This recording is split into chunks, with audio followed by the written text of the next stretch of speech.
हामी त्यही भएर 3 महिनादेखि काठमाडौँमा बसिरहेको छौँ हामी दुईजना। अब हजुरले पनि साथ दिनुभयो यसमा, त्यसो त्यो हुँदा हजुरलाई पनि प्रेसर थाहा होला, पब्लिकको प्रेसर होइन, पब्लिकको प्रेसर के हिसाबले आउँछ, पब्लिकको कमेन्ट आउँछ होइन,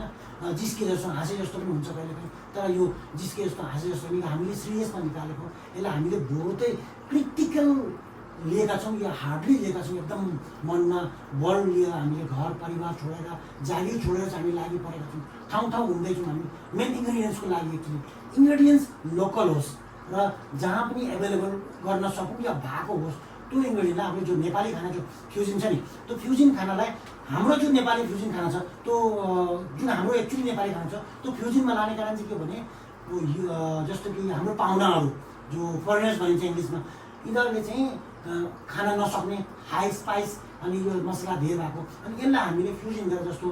वेस्टर्न भयो या फिर मेडिटेरियन भयो, इन्डियन भयो, चाइनिज भयो है, कन्टिनेन्टल भयो, अमेरिकन फुड भयो, यो बेसमा चाहिँ लगाएर नेपाली खाना हामीले खुवाउँछौँ। म एकदमै प्रतीक्षामा छु कि तपाईँहरूको भोजन लिपि पढेर म आफैले पनि घरमै केही बनाएर खाने एउटा अवस्था सिर्जना होस्।